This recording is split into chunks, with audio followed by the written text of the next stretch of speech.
Hello दोस्तों, मैं नरेश कटार new morning classes YouTube channel पर आपका स्वागत है। जैसा कि अपने जो टॉपिक है आज हिंदी के अंतर्गत, और हिंदी में जो पहला टॉपिक है वो पहला टॉपिक अपना कौन सा है? संधि। अब संधि के अंतर्गत देखिए आप संधि के बारे में आप थोड़ी बहुत जानते होंगे। संधि कितने प्रकार की होती है या संधि किसे कहते हैं? तो संधि किसे कहते हैं जो आप जानते हैं कि दो वर्णों के मेल को अपन क्या कहते हैं? संधि कहते हैं। और दो शब्दों के मेल को अपन क्या कहते हैं? समास कहते हैं। तो यहाँ पर संधि के अंतर्गत जो मिलेंगे वो कौन मिलेंगे? वर्ण मिलेंगे। तो दो वर्णों के मेल को अपन क्या कहते हैं? संधि कहते हैं। और वर्ण जो आपको पता है, वर्ण दो प्रकार के मुख्य रूप से स्वर और व्यंजन। जबकि अपने जो संधि है वो संधि कितने प्रकार की है? 3 प्रकार की है। स्वर संधि, व्यंजन संधि और विसर्ग संधि। तो आज जो अपन इसके अंतर्गत पढ़ेंगे वो पढ़ेंगे कौन सी संधि? स्वर संधि। स्वर संधि पढ़ेंगे क्योंकि देखो संधि जो टॉपिक है वो टॉपिक बड़ा है। 4-5 पार्टों के अंतर्गत अपना जो वीडियो बनेगा, लेकिन इसके अंतर्गत आप देखिए पहले स्वर जो संधि ली थी और उसके बाद में स्वर संधि जब अपनी पूरी हो जाएगी तो उसमें एक पार्ट अपन डालेंगे वर्ण विचार यानी वर्णों का ज्ञान। क्योंकि व्यंजन संधि अपन पढ़ेंगे तो व्यंजन संधि पढ़ने से पहले अपन को वर्णों का ज्ञान होना चाहिए। यहाँ पर स्वर संधि पहले ले ले क्योंकि स्वर है कम और इनको आप यहाँ पर याद रख सकते हो। तो स्वर संधि के अंतर्गत देखो क्या होगा, एक तरफ भी क्या होगा? स्वर होगा और प्लस करके दूसरी तरफ भी क्या होगा? स्वर ही होगा। उसे अपन क्या कहते हैं? स्वर संधि के नाम से पुकारते हैं। तो हिंदी के अंतर्गत जो स्वरों की जो संख्या है वो स्वरों की संख्या कितनी है? 11 है। और वो 11 कौन कौन से हैं? तो देखो स्वर 11 है।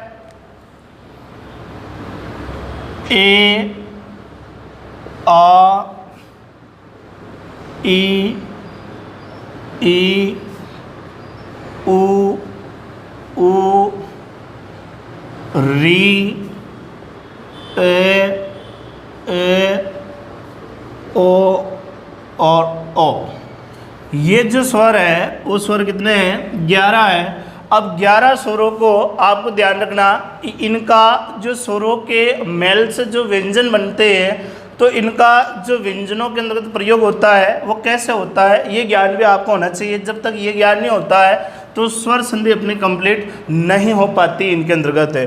तो आपको पता देखो ये जो के है और के के नीचे अगर हलंत है तो ये के आधा है। जैसे इसमें ए मिलता है तो ये हो गया अपना के।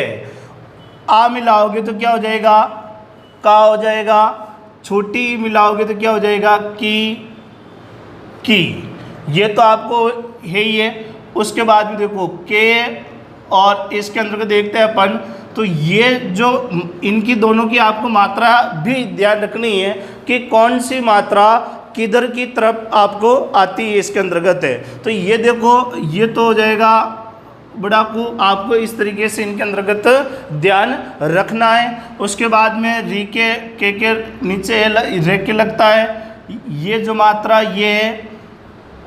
ये इस प्रकार से आएगी, ये इस प्रकार से आएगी और ये इस प्रकार से आएगी। तो ये मात्रा आपको इस प्रकार से आती है। तो इनका आपको ज्ञान होना चाहिए और ये ज्ञान आपको होगा। अब देखो स्वर संधि है वो कितने प्रकार की संधि है? तो स्वर संधि के जो भेद है वो भेद कितने हैं? 5 भेद, यानी 5 प्रकार की अपनी जो संधि है वो संधि कौन सी है? स्वर संधि है। अब स्वर संधि के अंतर्गत देखो जो 5 प्रकार हैं वो 5 प्रकार कौन कौन से हैं, इसमें नियम कौन कौन से हैं, वो सारे नियम आपको ध्यान रखने हैं। तो नियमों के अंतर्गत देखो आप पहला 5 प्रकार है तो 5 प्रकारों का आप नाम लिख दे, उसमें किस प्रकार के जो नियम लग रहे हैं और कैसे लग रहे हैं। तो 5 प्रकार के अंतर्गत स्वर संधि में देखो पहला जो प्रकार है वो हो गया दीर्घ संधि। दीर्घ संधि, दीर्घ के बाद में नंबर 2 जो आपको याद रखना है वो कौन सा याद रखना आपको? ये पहले यहाँ पे ले लो आप गुण संधि। गुण संधि के बाद में तीसरा जो प्रकार है वो कौन सा है? वृद्धि संधि। और वृद्धि संधि के बाद जो चौथा प्रकार है वो कौन सा हो गया? यण संधि। और पांचवा अयादी संधि। तो ये 5 प्रकार की स्वर संधि होती है, दीर्घ, गुण, वृद्धि, यण और अयादी। आपको इसी प्रकार से पांचों के नाम आपको क्रम से इसी प्रकार से याद रखना। पहले दीर्घ है, फिर गुण है, फिर वृद्धि संधि है, फिर यण है और फिर कौन से आ गई? अयादी संधि आ गई। अब देखो आप इसके अंतर्गत जो याद रखना है वो याद रखना है इनके नियम। तो पहले अपन देख लेते हैं दीर्घ संधि के कौन से नियम, यण संधि के कौन से नियम है, इसके कौन से नियम है और इन संधि के कौन से नियम है। तो देखो दीर्घ संधि के जो नियम है वो नियम है 4, 1, 2, 3 और 4 नियम है दीर्घ संधि के। गुण संधि के जो नियम है वो 3 है, 1, 2 और 3। दीर्घ संधि के जो नियम है वो नियम कितना हो गए? 3 हो गए। सॉरी, गुण संधि के। वृद्धि संधि के जो नियम है वो 2 है, 1 और 2। यण संधि के नियम 1, 2, 3 और 4। सॉरी 3 नियम ही है यण संधि के। और अयादी संधि के नियम हो गए 1, 2, 3 और 4। यानी पूरी जो स्वर संधि है वो स्वर संधि के 4, 3, 7, 9, 12 और 4 यानी 16 नियम आपको इस स्वर संधि के याद रखने पड़ेंगे। कुल नियम कितने हैं? 16 नियम है। अब 16 नियमों को आप किस प्रकार से जो याद रखते हो तो वो देखो आप। पहले है दीर्घ संधि। तो दीर्घ संधि के अंतर्गत आपको यहां से लिख लेना, आपको इस प्रकार से और यहां तक आपको जाना है। यानी ये लिख लो, देखो ए आ, ए या आ, ए या आ, ई या ई, ऊ या ऊ और री। अब देखो प्लस प्लस और प्लस। यहां पर आपको क्या करना, ये का ये इधर वापस लिख देना प्लस के बाद में ए या आ। इसमें भी आपको इसी प्रकार से लिखना ई या ई। इसमें भी आपको इसी प्रकार से लिखना ऊ या ऊ और इसमें आपको लिख देना री बराबर।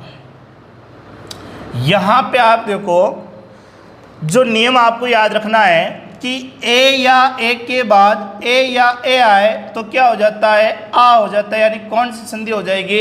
दीर्घ संधि हो जाएगी। तो आपको पहले यहाँ तक लिखना है और उसके बाद में ऐसे के ऐसे आपको यहाँ पर लिखना। अब दीर्घ का अर्थ होता बड़ा, तो इनके अंतर्गत ए या आ प्लस ए या आ, इन चारों के अंतर्गत जो बड़ा शब्द है वो बड़ा शब्द कौन सा है? आ। तो क्या आएगा? आ आएगा। इन चारों में जो बड़ा है वो कौन सा हो जाएगा? ई हो जाएगा। और इन चारों में बड़ा कौन सा? बड़ा हो जाएगा। और इसका आपको री का री ही लिखना है, ध्यान रखिए। अब देखो ये तो है दीर्घ संधि के नियम। अब आते हैं गुण संधि के नियम। गुण संधि के नियम की बात करें अपन तो यहाँ से आपको क्या करना है कि ये जो ए और आ 5 बार लिख दो, 3 बार इसमें लिखना और 2 बार आपको इसमें लिखना है। तो ए या आ, फिर आगे ए या आ और फिर ए या आ। इधर भी आपको लिख देना ए या आ और इधर भी आपको लिख देना ए या आ। लिख दिया। अब आगे देखो प्लस के बाद इसमें कौन कौन से वर्ण आ रहे हैं। तो यहाँ पे देखो आप ए या आ के बाद ए या आ लिखेंगे तो संधि कौन सी हो जाएगी? दीर्घ संधि हो जाएगी। तो अपन अब ए या आ को छोड़ दे, प्लस के बाद फिर यहां से शुरू हो जाना आपको ई या ई, ऊ या ऊ, और आगे कौन सा आ गया री। यहां तक लिख लिया। अब देखो इसके बाद क्या होगा, 1 मिनट के लिए यहां छोड़ देते हैं, यहां तक हो गया। अब आगे लिख दो ए या ए, ओ या ओ, लिख दिया आपने। अब आप देखो यहां पे, अब यहां पे आपको देखो कि इसके अंदर देखो, अगर यहां पे अपन बढ़ा लिया और यहां पे अपन अगर बढ़ा लेंगे तो ई लेंगे तो कौन सा हो जाएगा, दीर्घ संधि हो जाएगा। गुण यानी आप क्या कर दो, गुणा कर दो। तो गुणा के अंदर देखो, पहले अगर आप इसको देखो, इसमें ले लेना वृद्धि, वृद्धि का अर्थ भी होता है बड़ा। तो यहाँ पे अगर आप बड़ा ले रहे हो तो देखो यहाँ पे मैं ले लिया बड़ा ए, और फिर इसमें से बड़ा हो गया कौन सा ओ। तो अब यहाँ पे गुण संधि के अंतर्गत यानी सारे व्यंजनों के अंतर्गत जो बच गए वो कौन से बच गए, एक तो बच गया ये और एक बच गया आपका ये बच गया। तो अब देखो इस ए या आ के बाद ई या ई आए तो क्या हो जाएगा, ए हो जाएगा। ए या आ के बाद ऊ या ऊ आए तो कौन सा हो जाएगा, ओ हो जाएगा। और यहाँ पे आपको एक याद रख लेना अर, यहाँ पे आपको जो याद रखना है वो कौन सा याद रखना है, अर हो जाता है। कैसे होगा, संधि विच्छेद करेंगे तब इसके अंतर्गत अपन देखेंगे। अब देखो यहाँ पे यण संधि है, सारे जो व्यंजन है वो सारे अपने स्वर है वो सारे कंप्लीट हो गए।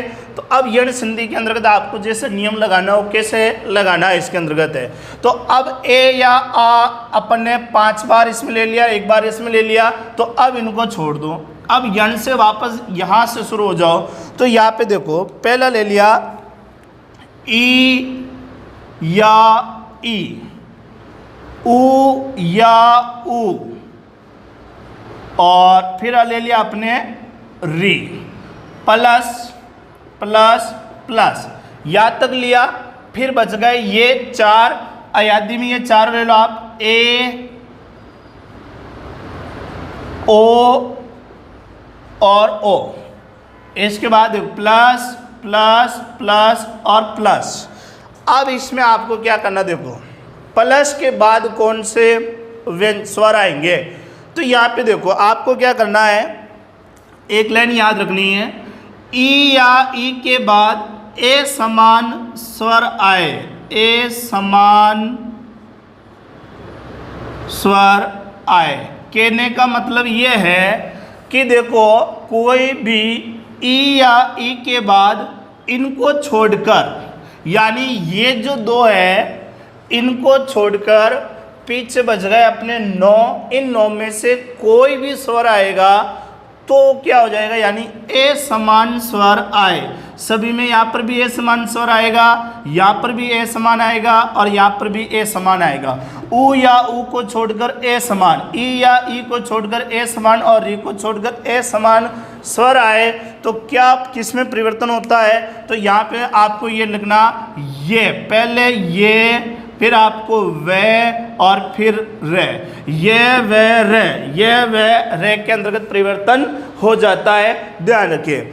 उसके बाद इसमें भी आपको ये याद रखना, ए समान स्वर आए, यहाँ पर भी ए समान, यानी क्या है, एक को छोड़कर यानी इसको छोड़कर पीछे बच गए 10, इसमें से कोई भी आए, ए समान आए तो यहाँ पे जो हो जाता है वो प्लस के बाद या ए समान ए समान ए समान और ए समान। उसके बाद ये किस में परिवर्तन होता है, तो ए है अय यानी हलंत वाला आय, फिर याद रखना औ और फिर हो गया आओ, इसके अंतर्गत ये परिवर्तन हो जाते हैं। तो ये तो थे अपने नियम, जो स्वर संधि के 5 प्रकार है, इन 5 प्रकारों के नियम थे, वो नियम ये थे। अब देखो संधि कैसे करनी है, क्या करना है, तो अपन उदाहरण ज़्यादा देखेंगे। अभी मैं देखो एक एक उदाहरण को देख कर लेते हैं कैसे हो रहा है। अपन स्वर संधि भी दो पार्टों के अंतर्गत बनाएंगे, नियम ज़्यादा है और कोशिश अपन ये करते हैं कि जो शब्द का उदाहरण लें वो या आपके पेपर में आए और आप उसको सही तरीके से संधि पहचान सकते हैं या सही तरीके से संधि कर सकते हैं। तो देखो इसके अंतर्गत क्या है। एक शब्द मैं आपको लेता हूँ, शिक्षार्थी, ये शब्द आ गया और एग्जाम के अंतर्गत पूछा निम्न शब्द के अंतर्गत या तो ये आ जाता है कि इसकी संधि क्या है या फिर इसमें ये पूछ ले कि इस शब्द में कौन सी संधि है। शिक्षार्थी जो शब्द आया, तो जितने भी शब्द है वैसे तो ध्यान रखना लगभग हिंदी के 70% शब्द ही है जिनकी संधि होती है। कुछ ऐसे भी शब्द होते हैं जिनकी संधि नहीं होती है। बाकी जितने शब्द की संधि होती है वो लगभग 90% जो शब्द है वो बीच में से अलग होते हैं, बीच में से अलग होते हैं। तो अब देखो इसका संधि विच्छेद आपको क्या करना है, तो बीच में से करें शिक्षार्थी, तो ये जो आया इसमें क्या मिल रखा है, आ मिल रखा है। इसके अंतर्गत क्या मिल रखा है, आ मिल रखा है। आ मिल रखा तो इसमें सबसे पहले आपको देखो आ मिल रखा है तो आप पूरे स्वर संधि के अंदर जाओ। पहले तो आ गया, आ गया तो संधि कौन सी है, स्वर संधि। स्वर संधि के अंतर्गत इन पांचों में से कौन सी संधि है, तो देखो इन पांचों के अंतर्गत आ किस में आ रहा है, यहाँ पे आ रहा है, तो संधि कौन सी हो गई, दीर्घ संधि हो गई। अब इसका आपको संधि विच्छेद पूछा जाए कि संधि विच्छेद क्या होगा, तो संधि विच्छेद के अंतर्गत देखो शिक्षार्थी लिख रखा है, आ है, आ कब आएगा, एक तरफ ए या आ है और दूसरी तरफ भी ए या आ है, तो आपने लिख दिया कि आ तब आएगा एक तरफ ए या आ होगा और दूसरी तरफ भी प्लस के बाद भी क्या होगा, ए या आ होगा, इसमें से होगा, तब क्या आएगा, आएगा। अब इस शब्द के आप टुकड़ा कर दो,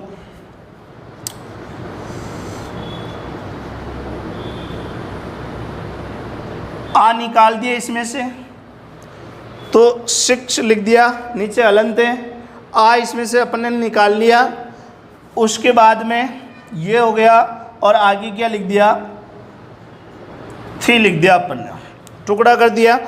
अब देखो इन दोनों में से एक को इसमें जोड़ना है और इन दोनों में से एक को इसके अंतर्गत जोड़ना है। तो इन दोनों में से देखो अगर मैं यहाँ पे ए जोड़ूँ तो ये हलंत हट गया, सिक्स, और इसमें ए जोड़ूँ तो यहाँ पे देखो ए जोड़ दिया प्लस ए जोड़ दिया, तो ये हो गया 6 प्लस अर्थी। 6 प्लस अर्थी नहीं होती, अर्थात इसमें ए नहीं जुड़ेगा, यहाँ पे क्या जुड़ेगा, आ जुड़ेगा, तो यहाँ पे हो गया आ। शिक्षा प्लस अर्थी, शिक्षार्थी का जो संधि विच्छेद होगा वो कौन सा होगा, शिक्षा प्लस अर्थी। उसी प्रकार से देखो एक मैं उदाहरण आपके लिए यहाँ पे ले लेता हूँ, रमेश, उदाहरण लिया रमेश। रमेश में कौन सी संधि है, पहला तो आपका ये है, तो देखो इसमें लड़के ये गलत करके आ जाते हैं। अगर जैसे मैं यहाँ पे ये लिखा के और ये लिखा के, अब देखो इसमें तो जुड़ रखा ये और इसमें जुड़ रखा ये, तो इसमें मात्रा एक है यानी ये जुड़ रखा है, तो ये क्या हो गया, ए। यहाँ पे देखा आपने ए देखा, ए इसके अंतर्गत आ रहा है, यहाँ पर आ रखा है, संधि कौन सी हो गई, गुण संधि हो गई। संधि पहचानी तो गुण संधि हो गई। ए आता कब है, ए जो आता है वो कब आता है, तो एक तरफ तो क्या होगा, ए या आ, और प्लस दूसरी तरफ ई या ई, इनमें से होगा तब ए आया। अब इस शब्द को आप टुकड़ा कर दो, हलंत लगा दो, मैं और से, इन दोनों में से आपको एक इसमें जोड़ना और इन दोनों में से आप एक इसमें जोड़ना है। तो देखो यहाँ पे अगर मैं ए जोड़ूँ, हलंत हटा दिया, रम हो गया, इसमें से आपने मैंने ई जोड़ दिया और ये हो गया रम प्लस इस, ये है क्या, नहीं है, ये गलत है। अब देखो इसमें क्या जुड़ेगा, आ जुड़ेगा, रमा, और इसमें बड़ी ई की मात्रा जुड़ेगी, रम प्लस इश। रमेश का जो संधि विच्छेद है वो क्या हो जाएगा, रमा प्लस इश, रमा प्लस इश हो जाता है। अगला देखो एक उदाहरण और यहाँ पे आप देख लो, जो एग्जाम के अंतर्गत पूछते हैं, रमेश का कई बार एग्जाम में पूछा जा चुका है, रमा प्लस इश होता है, ध्यान रखना। अब देखिए यहाँ पे मैंने ले लिया हितैषी, यहाँ पे ले लिया अपने हितैषी। अब हितैषी के अंतर्गत जो संधि पूछे तो संधि कौन सी, तो देखो मैं आपको यहाँ बता देता हूँ के, या इसके ऊपर डबल मात्रा लगा दे के, तो यहाँ पर ते के ऊपर यानी ये वाला, और ये कौन सा हो गया, ये वाला, तो ये निकला अपन का ए निकला। ए किसके अंतर्गत है, यहाँ पर है संधि कौन सी हो गई, वृद्धि संधि हो गई। अब वृद्धि संधि में आपको ध्यान रखना एक कब आता है, एक तरफ ए या आ, एक तरफ ए या आ, और दूसरी तरफ क्या आएगा, ये वाला ए या ए, इनमें से होगा तब आएगा। अब इस शब्द के आप टुकड़े करो, टुकड़े किए तो ही इधर लिख दिया सी, इन दोनों का आपको एक जोड़ना इधर, और इन दोनों में से आपको एक जोड़ना, तो हिता प्लस एसी नहीं होगा, हित, तो यानी ए जुड़ेगा, ये वाला ए आपने यहाँ पे जोड़ लिया, हित प्लस। अब यहाँ पे आपको ये याद रखना, बड़ा जुड़ेगा या छोटा जुड़ेगा, तो यहाँ पे छोटा जुड़ेगा एसी, ये वाला नहीं जुड़ेगा, ये जुड़ेगा, हित प्लस एसी। हितैषी का जो संधि विच्छेद होगा वो कौन सा हो गया, हित प्लस एसी। इसी प्रकार से अपन सब नियमों के एक एक उदाहरण पर अपन चर्चा करेंगे। कुछ उदाहरण यानी यहाँ अपन कराएंगे, और कुछ उदाहरण जिनको आपको घर पे प्रैक्टिस करनी पड़ेगी, क्योंकि संधि के अंतर्गत आपको पता है हिंदी व्याकरण के अंतर्गत संधि अन्य टॉपिकों से भी जुड़ी रखी है, विशेष प्रत्यय और उपसर्ग के अंतर्गत। प्रत्यय और उपसर्ग के अंतर्गत संधि का ज्ञान होना अति आवश्यक है, क्योंकि ये संधि उन टॉपिकों से भी जुड़ी हुई है। तो आप क्या करें, पहला आप इनका स्क्रीनशॉट ले लें। आज अपन केवल दीर्घ संधि के एग्जाम में पूछे हुए उदाहरण या मुख्य आईएमपी उदाहरण जो अपन इनका चर्चा करेंगे। अगले वीडियो में अपन इनके उदाहरणों की भी अपन चर्चा करेंगे। तो आप अभी इनका स्क्रीनशॉट ले लें, और साथ साथ में आप लिख भी लें इनको, ताकि आपको जल्दी याद हो जाएगा। अब मैं देखो इन्हीं को मिटा रहा हूँ, इनको रख रहा हूँ।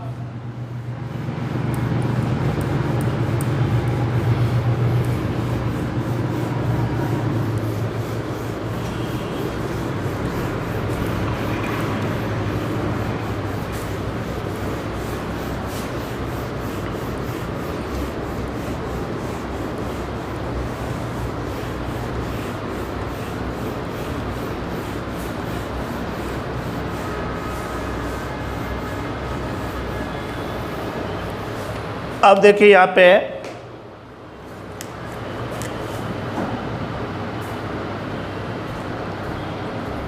मैं नियम नंबर 1 की दीर्घ का नियम ए या आ प्लस ए या आ हो तो क्या होता था, आ होता है। अब यहाँ पे आप देखो इसके अंतर्गत जो नियम है 4 बना लो आप। ए प्लस ए क्या होगा, आई होगा, ए प्लस ए क्या होगा, आई होगा, या फिर दूसरा ए प्लस आ क्या होगा, आई होगा, या फिर यहाँ पे देखो आ प्लस ए आई होगा, और या फिर आ प्लस आ क्या होगा, आई होगा। यानी इसी के ये 4 नियम और काम करते हैं। तो इसमें देखो उदाहरण की अगर अपन चर्चा करते हैं, तो जैसे मैंने यहाँ पे ले लिया नैना विराम, ये उदाहरण ले लिया नैना अभिराम। नैना अभिराम अगर अपने लिया संधि पूछे, अब देखो अब आपके मन में विचार आ जाएगा कि 2 जगह से अपन तोड़े इसको, कि यहाँ पे ई भी आ रहा, यहाँ पे आ भी आ रहा। तो यहाँ से तोड़ोगे आप तो ये यहाँ से नहीं टूट के ये इस ना से टूटेगा, तो यानी नाम में क्या जुड़ रखा है, आ जुड़ा। आ कब आता है, एक तरफ ये हो और एक तरफ ये हो, तब आता है। अब इसका संधि विच्छेद करो आप कि नैन प्लस, यानी इसमें क्या जुड़ा, ए जुड़ा, ये आ नहीं जुड़ा। नैन प्लस अभिराम, नैना प्लस अभिराम नहीं होके नैन प्लस अभिराम, नैना अभिराम शब्द का संधि विच्छेद क्या हो गया, नैन प्लस अभिराम। तो ये यहाँ पे ये उदाहरण है जो एग्जाम के अंदर पूछ रखा है। दूसरा उदाहरण की अगर अपन चर्चा करें, जैसे एग्जाम में पूछ रखा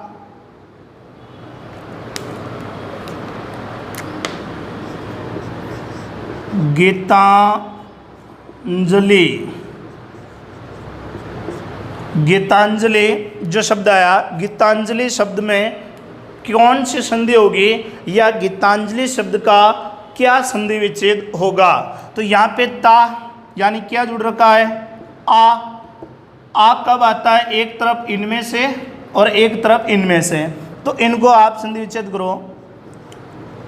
गीता प्लस अंजलि क्या होगा, गीता प्लस अंजलि, गीता नहीं, गीत प्लस अंजलि, गीत प्लस अंजलि। कभी गीता प्लस अंजलि नहीं करना, गीत प्लस अंजलि यानी इसमें क्या जुड़ेगा, ए ही जुड़ेगा, यह ध्यान रखें। जैसे एक उदाहरण और ले ले अपन, सर्वांगीण, तो इसका संधि विच्छेद यहाँ पे आ जुड़ रखा है, तो सर्व प्लस अंगीण, सर्वांगीण का जो संधि विच्छेद होगा वो संधि विच्छेद क्या हो गया, सर्व प्लस अंगीण। तो ये था ए या ए वाला, एक तरफ ए और एक तरफ आ वाला। अगर अपन उदाहरण की अगर चर्चा करते हैं तो देखो यहाँ पे उदाहरण ले लिया,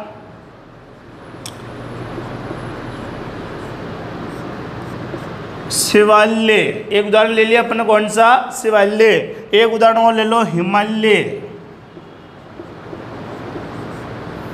देखो वा में क्या जुड़ रखा है, आ कब आएगा, एक तरफ ये और एक तरफ ये होगा, तो ये क्या हो गया, शिव प्लस अल्ले, शिव प्लस अल्ले, हिम प्लस अल्ले, हिमालय का संधि विच्छेद क्या हो जाएगा, हिम प्लस अल्ले, हिमा प्लस अल्ले नहीं होगा, शिवा प्लस अल्ले नहीं होगा, हिम प्लस अल्ले। एक और उदाहरण इनका अगर चर्चा करें तो एग्जाम में पूछा जा चुका है, जैसे अल्फायु, क्या लिख रखा है, अल्फायु लिख रखा है, तो इसका क्या हो गया, अल्प प्लस आयु, अल्प प्लस आयु। अगर संधि विच्छेद नहीं करना आ रहा, जैसे तो मैं एक बार आपको फिर बता देता ये अल्फायु का, जैसे यहाँ पे लिखा अपन ने अल्फायु, पा में क्या जुड़ रखा है, आ जुड़ रखा है, एक तरफ क्या आएगा, ए या आ में से, एक तरफ क्या आएगा, ए या आ में से आएगा। इस शब्द को आप तोड़ दो, ये लिख दिया यो, इन दोनों में से एक को इसमें जोड़ना और इन दोनों में से एक को इसमें जोड़ना है। तो यहाँ पे मैंने ए जोड़ा तो ये हलंत हट गया, यहाँ पे अल्प हो गया। अगर मैं आ जोड़ूँ तो अल्फा हो गया, अगर आ जोड़ूँ तो अल्फा हो गया, ए जोड़ूँ तो अल्फ हो गया। इधर मैं अगर इसमें ए जोड़ूँ तो आयु हो गया और आ जोड़ूँ तो क्या हो गया, आयु हो गया। तो अल्फा प्लस आयु नहीं होगा, अल्प प्लस आयु, अल्प प्लस आयु होगा, अल्प प्लस आयु नहीं होगा। तो अल्पायु का संधि विच्छेद इस प्रकार से ये होता है। अब देखो एक तरफ आ है और एक तरफ ए है, तो भी क्या होगा, आई होगा। जैसे अगर उदाहरण देके अपन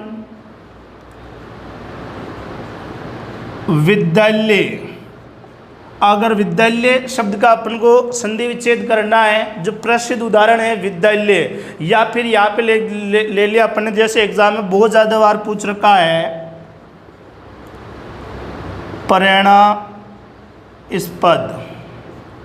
प्रेरणास्पद। तो विद्यालय का संधि विच्छेद यहाँ पे क्या है, आ लिख दो, विद्या प्लस अल्य, विद प्लस अल्य नहीं होगा, विद प्लस अल्य नहीं होगा, विद्या प्लस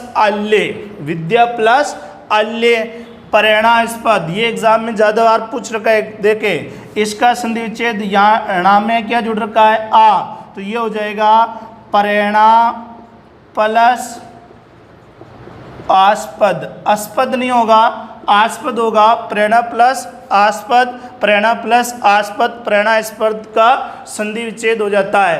कारावास, अगर अगला उदाहरण की बात करें अपन, तो अगर ये यहाँ पे देख लेते हैं, ये देखो सॉरी यहाँ पे ये वाला नियम काम कर रहा है, यहाँ पे ये लिख देता मैं, इसका उदाहरण आपको बाद में दे देते हैं यहाँ पर, यानी प्रेरणा प्लस आस्पद हो गया। अब देखो अगला उदाहरण की बात करें अपन, तो यहाँ पे हो गया कारावास, तो कारा प्लस आवास के अंतर्गत हो जाता कारावास। अब अगर बात करें अपन इस वाले के, जैसे पहले अपन यहाँ ये वाला पहले ले लिया, अब यहाँ पे देखो ए, फिर क्या हो जाएगा, आ हो जाएगा। तो इनमें का अगर उदाहरण की अगर बात करें तो कौन सा है, जैसे यहाँ पे मैंने ले लिया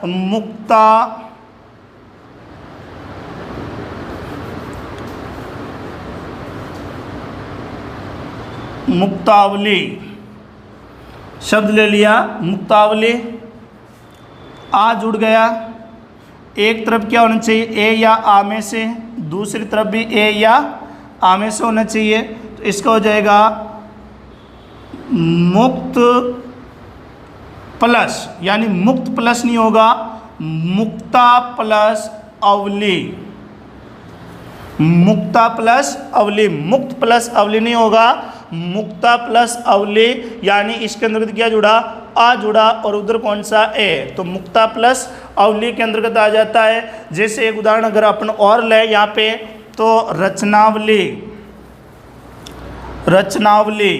तो रचनावली के अंतर्गत देखो ना आया, यानी इसमें क्या जुड़ रखा, आ जुड़ रखा है, तो रचना प्लस अवली, तो रचना प्लस अवली के अंतर्गत है। और उसके बाद में अगर उदाहरण देखें, जैसे एक उदाहरण ले लेते हैं अपन, तथापि, तो तथा प्लस अपि, तथापि का अपने पास में संधि विच्छेद हो जाता है। तो ये था अपना दीर्घ संधि के अंतर्गत नंबर 1 का। सारे उदाहरणों की अपन यहाँ पे प्रैक्टिस नहीं करा सकते हैं, कुछ उदाहरणों की आप प्रैक्टिस करें, और जो अगर नहीं हो रहा है तो आप उसको अपने कमेंट बॉक्स में डालें, ताकि अपन उसका अगले वीडियो में या उसी कमेंट के अंदर आपको बता देंगे कि इसका संधि विच्छेद क्या है या कैसे हो रहा है। अब देखो आप नियम नंबर 2 की अगर बात करें, तीसरे नियम को तो आप भूल जाओ, इसके तो उदाहरण नहीं है हिंदी के अंतर्गत, अपने संस्कृत के अंतर्गत चलता है ये तो यहाँ पे अपन 3 नियमों की अपन चर्चा करेंगे। तो नियम 1 तो अपना हो गया।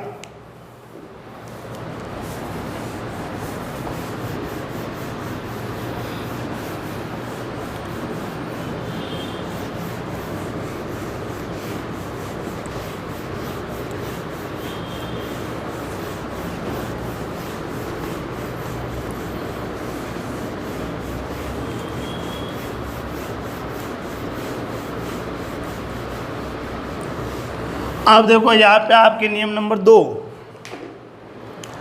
ई या ई प्लस ई या ई, तो क्या होगा, ई होगा।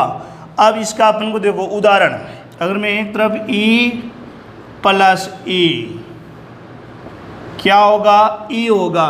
तो इसके उदाहरण की देखो चर्चा अपन अगर पहले अपने इसके उदाहरण की चर्चा करें, तो यहाँ पे मैंने लिख दिया कविंद्र, यहाँ पे लिख दिया कविंद्र, क्या आया, ई आया, कविंद्र ई आया, वी और वी, इसमें कौन सी ई है, ये वाली, और इसमें कौन सी, ये वाली, ई आ गया। कौन सी संधि हो गई, दीर्घ संधि। ई कब आता है, एक तरफ ई या ई प्लस ई या ई, इनमें से तब आपके क्या आएगा, ई आएगा। तो इसका संधि विच्छेद कर लो आप। शब्द को लिख दिया मैंने, कौ, हलंत लगाना है क्योंकि इसमें से ई निकाल दिया, इंद्र, नहीं इंद्र लिख दिया अपन ने। अब देखो इन दोनों में से आपको एक इसमें जोड़ना और इन दोनों में से आपको एक इसके अंतर्गत जोड़ना है। तो कुछ हिंदी का अपन को ज्ञान भी होना चाहिए, जैसे कवि कैसे लिखते हैं अपन इसके अंतर्गत है, तो कौन सी मात्रा आएगी या क्या आएगी। कवि अपन ऐसे लिखते हैं या अपन ऐसे लिखते हैं।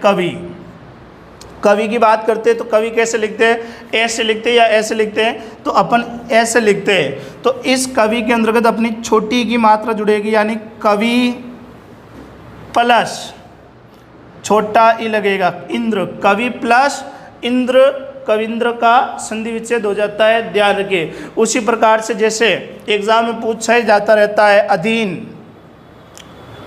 अब देखो अधीन के अंतर्गत हमेशा ये प्रश्न, ये ऐसे भी प्रश्न आ जाता है कि अधीन में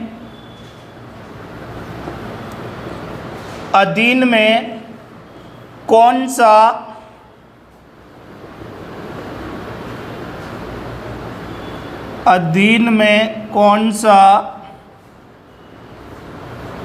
उपसर्ग है, अधीन में कौन सा उपसर्ग है। ऑप्शन यहाँ पे लिख दिया आपने,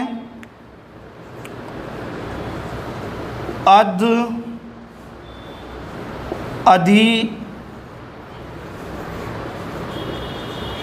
अधि,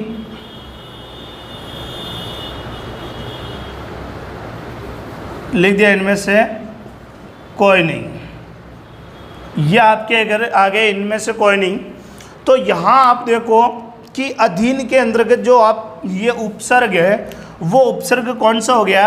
अब दो तो आप ऑप्शन काट दोगे कि ये नहीं हो सकता है और ये नहीं हो सकता। उपसर्ग किसे कहते हैं, शब्द के आगे जुड़ते हैं। इन दोनों में से आपके मन के अंतर्गत एक विचार आता है कि इन दोनों में से एक उपसर्ग होगा, लेकिन ध्यान रखना प्रत्यय में, ये उपसर्ग में हमेशा बड़ी की मात्रा नहीं लगती, कौन सी लगती है, छोटी की लगती है। तो अधीन का संधि विच्छेद आपका इसी प्रकार से ही होगा। यहाँ पे ई निकला, एक तरफ ये होगा और एक तरफ ये होगा, तो अधि प्लस इन, अधीन का जो संधि विच्छेद हो गया वो क्या हो गया, अधि प्लस इन हो जाता है, तो अधीन। अब देखिए आगे, तो इसमें कौन सा उपसर्ग हो गया, अधि, यानी आपका संधि के साथ में उपसर्ग जो टॉपिक है वो टॉपिक भी क्लियर होता है। तो संधि आनी ज़रूरी है हिंदी के अंतर्गत, ये वाला नियम। अगला बात करें अपन, एक तरफ अगर ई ले लें और एक तरफ ई, तो क्या होगा, ई होगा। अब इसके अंदर देखो, जैसे मात्रा ले ली अपने हरीश, ई, तो हरि प्लस ईश, हरि प्लस ईश, बड़ी आएगी, यहाँ पे क्या आएगी, छोटी आएगी। चर्चा, ये जो बड़ी और छोटी के जो है शब्द अपने लास्ट अपन स्वर संधि पढ़ेंगे, जिसके अंतर्गत ऐसे शब्द है किसमें बड़ा हुआ आता है, किसमें छोटा आता है, ये सारे अपन चर्चा करेंगे। जैसे यहाँ पे लिख दिया मैंने परीक्षा, तो परि प्लस इक्षा, परीक्षा का संधि विच्छेद क्या हो जाएगा, परि प्लस इक्षा हो जाएगा। उसी प्रकार से अगर आप आगे चर्चा करें, जैसे मुनीश्वर, मुनीश्वर, यहाँ पे लिख दिया मैंने मुनीश्वर, तो इसका क्या हो जाएगा, मुनि प्लस ईश्वर, मुनीश्वर का संधि विच्छेद क्या हो जाएगा, मुनि प्लस ईश्वर हो जाता है, ध्यान रखिए। अब बात करें अपन ने, जैसे लिख दिया महेंद्र, महेंद्र अपन ने लिया, ये वाला नियम के, तो ये अपन ने ले लिया।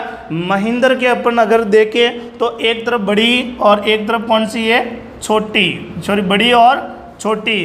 तो मही प्लस इंद्र, मही प्लस इंद्र। अगर बड़ी बड़ी की बात करें अपन, ये भी हो बड़ी और ये भी हो बड़ी, तो इसका अगर अपन उदाहरण की बात करें तो जैसे फणीश्वर,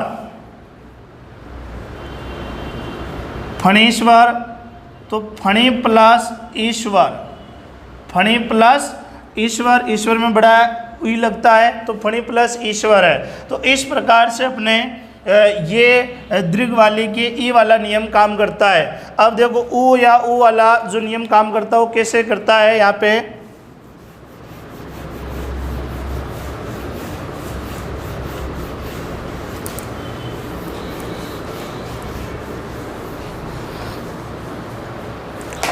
जैसे मैं डायरेक्ट उदाहरण ले लेता हूँ। इसके अंतर्गत है बानुदे, ऊ आया, एक तरफ ऊ या ऊ प्लस एक तरफ भी ऊ या ऊ, बानुदे ऊ आ गया इसके अंतर्गत है। अब कैसे निकालना आपको, बान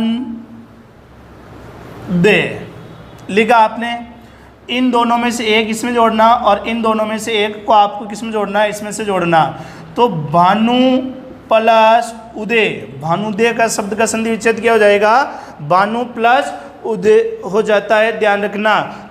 जैसे अगला लिखा गुरु उपदेश, रु आ गए यहाँ पे, गुरु उपदेश, तो गुरु प्लस उपदेश, गुरु प्लस उपदेश, गुरुपदेश हो जाता है। जैसे एक और अगर उदाहरण की अगर बात करें अपन, तो यहाँ पे ले लेता मैं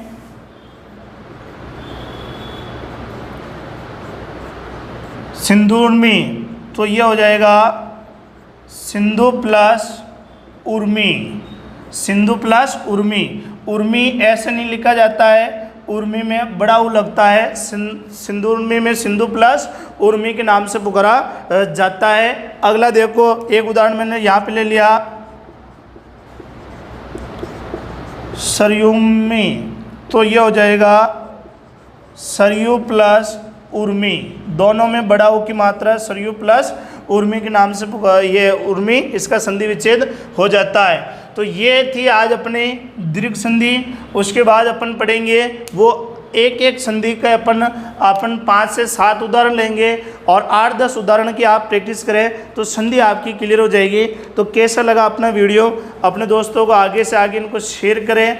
और अब जो पूरी हिंदी आपको इस चैनल पे मिल जाएगी, शुरुआत संधि, उसके बाद में पटवार के BSTC की जितनी भी हिंदी है वो आपको मिल जाएगी।